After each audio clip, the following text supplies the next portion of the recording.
Ubuntu is extending support from 5 years to 10 years on the 1804 LTS release. Unikernels are coming. They offer advantages in performance and security over monolithic and microkernels. Software patents are harmful to innovation, to the internet, and to the human race. Here's some reasons why. Unite Shell is a GNOME extension that tweaks the desktop to look like Unity. This Thanksgiving, give thanks to free and open source software maintainers. Here are 10 ways to give. These are 5 stories that I will be taking into account.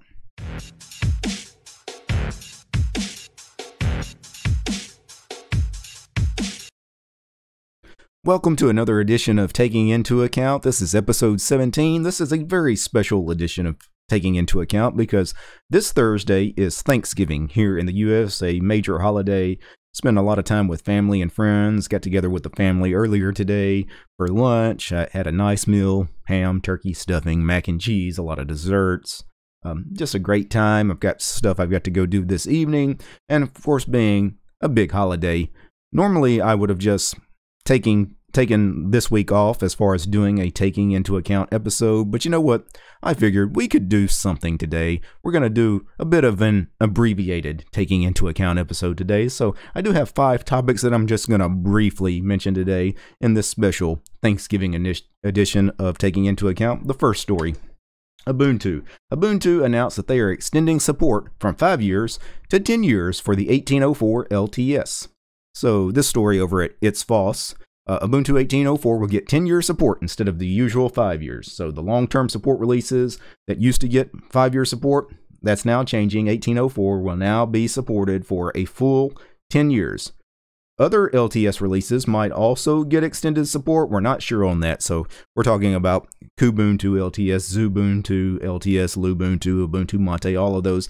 They may adjust their support cycle to be longer than what they currently are. I think most of those are doing 3-year support cycles on the LTS releases. They may extend theirs as well. I don't know if they will go to 10 years, but Ubuntu's founder Mark Shuttleworth announced recently at a keynote at the OpenStack Summit in Berlin that he's delighted to announce that Ubuntu 1804 will be supported for a full 10 years.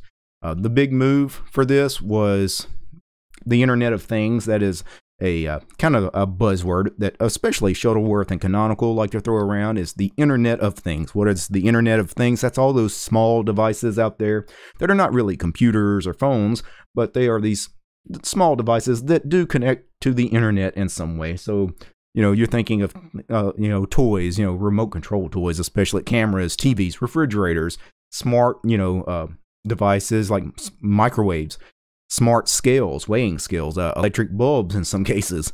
Collectively, the term for these has been called the, quote, Internet of Things, IoT. The 10-year support announcement for Ubuntu 1804 in large part is driven by things like the IoT market because, quote, in some industries like financial services and telecommunications, but also from IoT, where manufacturing lines, for example, are being deployed that will be in production for at least a decade. So, these manufacturing lines that are being deployed will be in production for at least a decade in many cases. They want an operating system running their equipment that will also be supported for at least a decade. Now, some of Ubuntu's competitors in the server space and the enterprise space already offer 10-year support. CentOS offers, 10-year support, for example. So Ubuntu, needed probably to extend their support from 5 years to 10 years. It made sense. The 5-year support term was pretty lengthy, but again, some of their competitors are offering longer support terms, again, up to 10 years in many cases. So Ubuntu has now made that switch, and I think it makes a lot of sense. And the second story I want to briefly mention today is Unikernels are coming. Unikernels are coming, and they offer advantages in performance and security over, more traditional monolithic and microkernels. So this story from Hackaday, written by Al Williams, Linux as a library. Unikernels are coming. So, reading briefly here from the article, if you think about it, an OS kernel is really just a powerful shared library that offers services to many programs. Of course, it is a powerful library, a very powerful library, but still its main purpose is to provide services to programs. your program probably doesn't use all of the myriad services the kernel provides. So your traditional kernel, the Linux kernel, provides a million different services and functions that most of the applications that you're running don't need. They don't use. So reading a little further, even a typical system might not fully use all the things that are in a typical kernel. So Red Hat, now owned by IBM, has a new initiative to bring a technology called Unikernels to the forefront. A unikernel is a single application linked with just enough of the kernel for it to execute. As you might expect, this can result in a smaller system with better security. So I'm not a kernel developer. I'm not really a developer in any way. I'm just a Linux enthusiast. I don't know exactly how unikernels work. To be honest, I don't know how the Linux kernel, the monolithic kernels, microkernels work. But the unikernels, according to Red Hat and according to the Hackaday article, they should lead to better performance because, again, you're no longer using a lot of services, a lot of code that doesn't do anything for you, right? You're only using what the application needs to use. So that is the major advantage to unikernels, better performance. They also tout better security as an advantage to the unikernel because, reading a little bit here, is the unikernel doesn't have to maintain devices and services that are not used.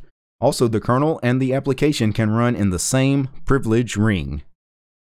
Now, to some, that seems like a security hole, but if you think about it, the only reason a regular kernel has to run at a higher privilege is to protect itself from a malicious application modifying the kernel. Of course, if there's no other applications, then you don't have to worry about this. So in that aspect, the unikernel should be better for security, and again, it should be better for performance.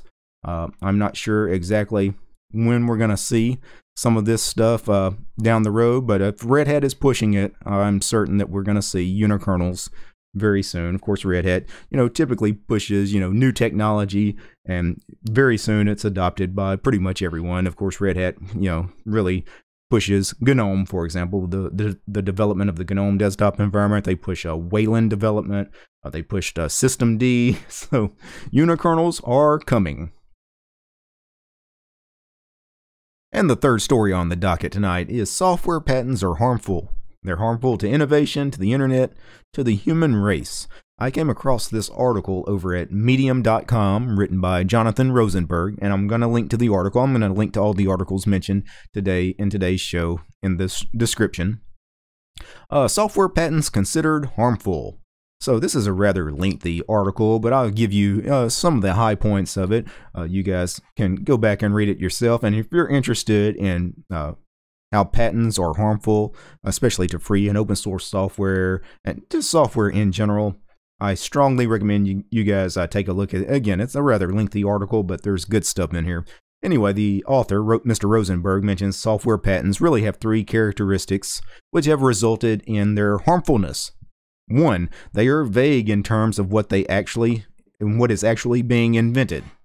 So software is not really like a physical mechanical thing, like, I built a car or a jet engine, or, he mentions in his article building something like a Swiss Army knife or something you can patent and you can say, hey, I built this. This is mine. I am the innovator. I am the creator.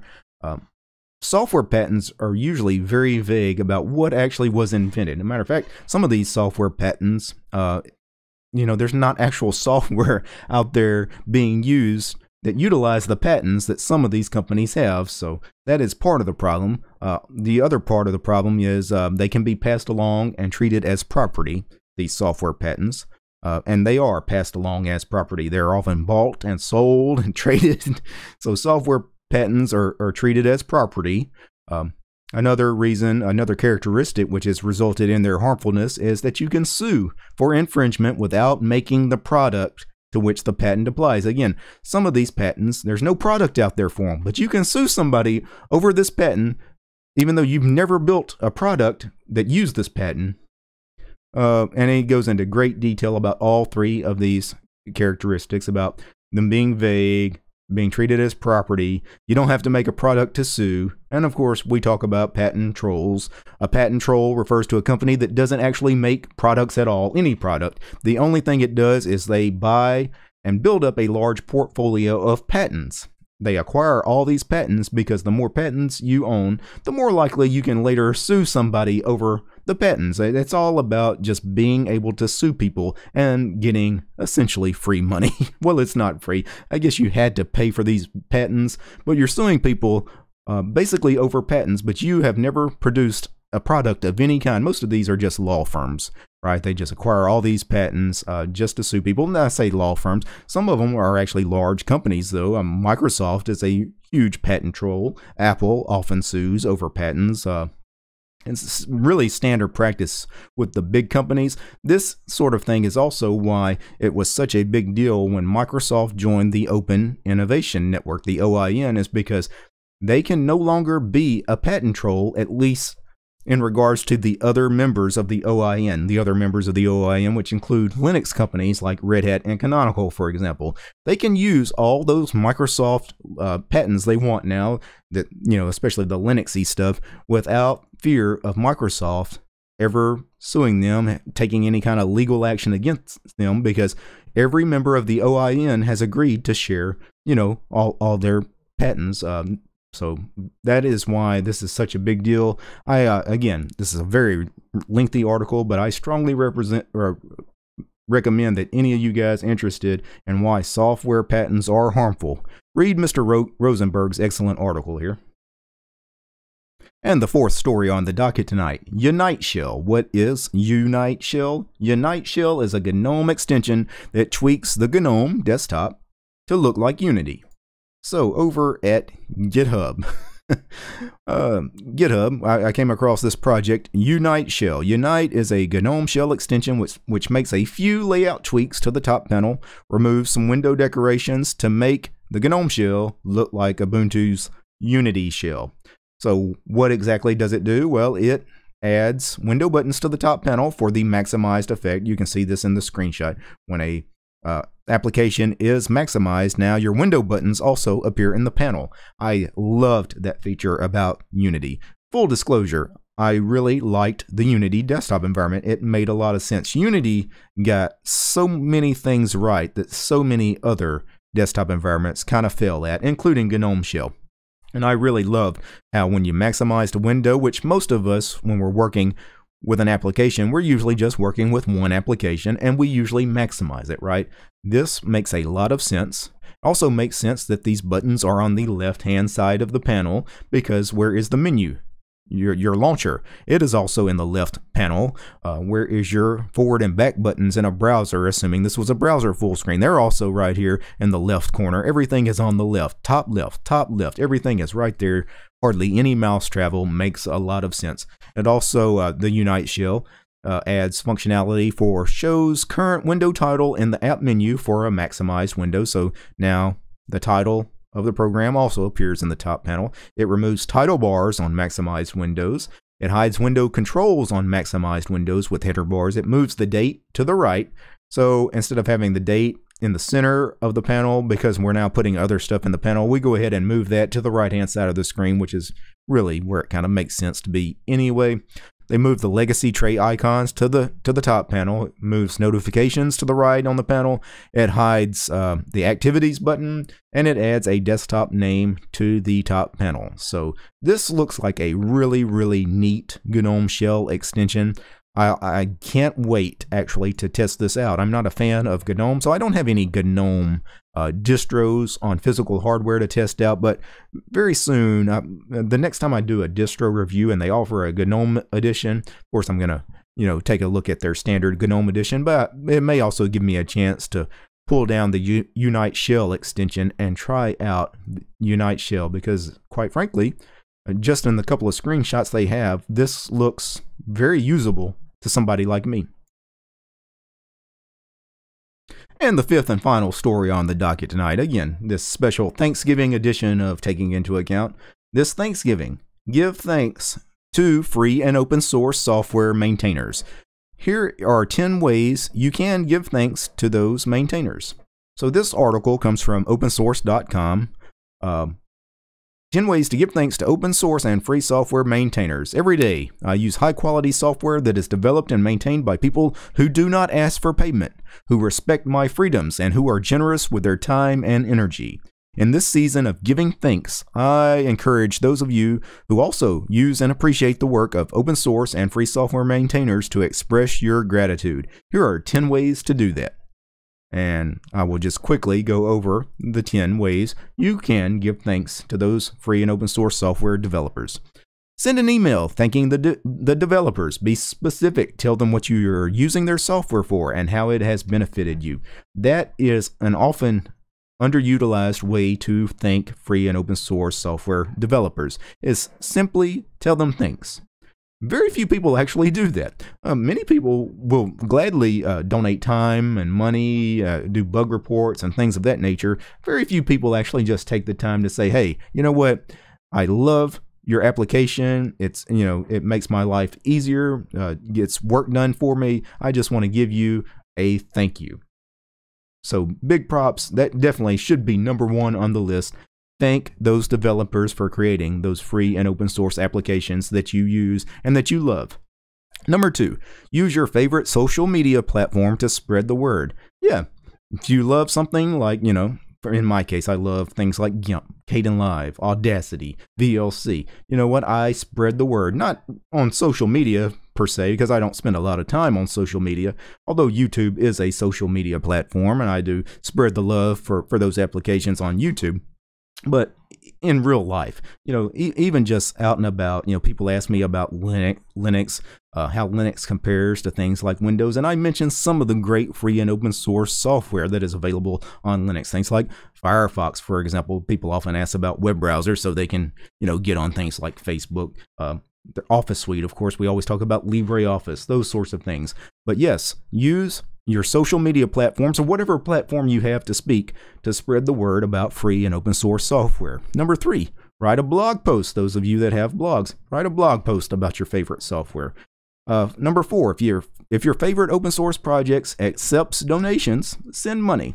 And usually this time of year, later in the year, many of these projects are doing fundraising events, doing money drives, especially at the end of the year. That tends to be when a lot of these projects really ramp up, asking for donations. Yeah, give a couple of bucks. A couple of bucks goes a long way for some of these projects that are really hurting for money.